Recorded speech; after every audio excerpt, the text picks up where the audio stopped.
MP చింతకాయల విజయ్ మాట్లాడుతున్నారు. Live చూద్దాం. మోసేరే ఆ సందర్భాలు ఆంధ్ర రాష్ట్రం ఈ రోజుకి కూడా మర్చిపోలేదు. ప్రతి ఒక్క బ్యాక్వర్డ్ క్లాస్ నుంచి ఎవరు వచ్చినా కూడా ఒక చిన్న చూపు చూడడం జగన్ రెడ్డికి అలవాటైపోయింది.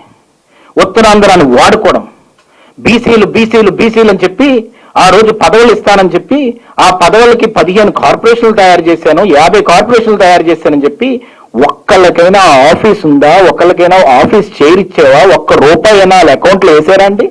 బీసీ లోన్లు ఆగిపోయి బీసీ సబ్ ప్లాన్ కి సంబంధించిన డబ్బులన్నీ కూడా డైవర్ట్ చేసేసావు. ఇవన్నీ కూడా ఎవరికి తెలియదు.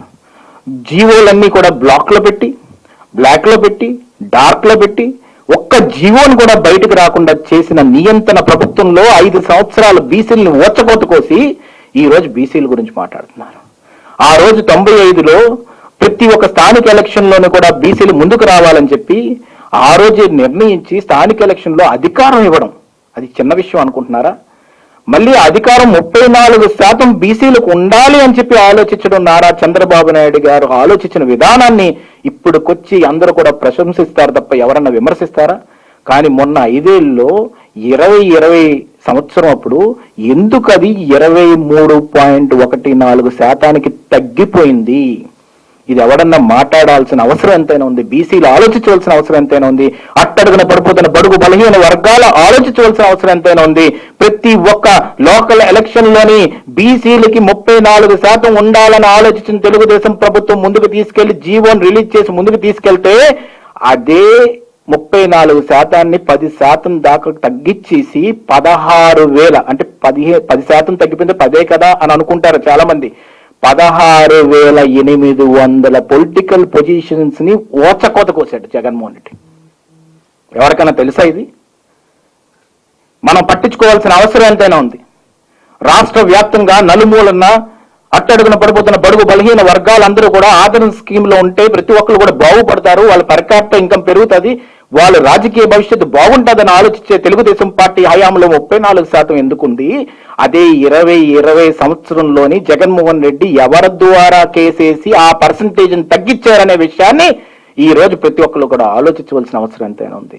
ఈ రోజు అందుకే మళ్ళీ 34% ఇచ్చి బ్యాక్వర్డ్ క్లాసెస్ కాదు, no more it's a backward class, it's a back bone for Andhra Pradesh అని నిరూపించిన ఏకైక ముఖ్యమంత్రి నారా చంద్రబాబు నాయుడు గారు. అయితే ఇది కూడా విషయం చెప్పవలసిన అవసరం ఎంతైనా ఉంది.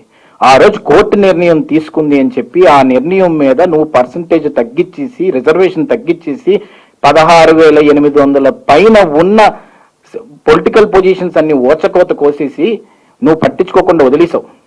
కానీ ఈరోజు చంద్రబాబు నాయుడు గారు క్యాబినెట్ మీటింగ్ లో మళ్ళీ డెసిషన్ తీసుకొని జీవోని రిలీజ్ చేసి అధికారికంగా 34% బీసీలు లోకల్ ఎలక్షన్స్ లో పోటీ చేయాలి, ముందుకు రావాలని ఆలోచించిన మహత్తరమైన వ్యక్తిత్వం కలిగిన వ్యక్తి నారా చంద్రబాబు నాయుడు గారు.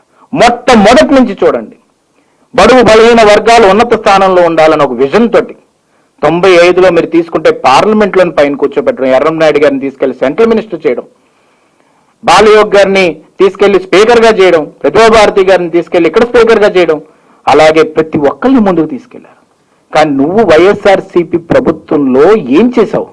అచ్చెన్నాయుడు గారిని తీసుకెళ్లి ఉదయమే 3:30-4 గంటలకు గోడ దూకిలాగా పోలీసులను ఉపయోగించుకొని ఆయన్ని హింసించి నరకం చూపెట్టి తీసుకెళ్లి ఆయన జైల్లో పడేసిన తర్వాత ఆ టైంలో కోవిడ్ ఉన్నా కూడా నీకు జాలనేది లేకుండా తీసుకెళ్లి ప్రభుత్వ హాస్పిటల్లోని ఆయన చికిత్స పొందుతానని చెప్పినా కూడా కోర్టుకెళ్ళి లేదు లేదు తన హింసకు గురవ్వాలి ఎందుకంటే తను బీసీగా పుట్టాడని నీకు ఆ నరకం చూపెట్టావా?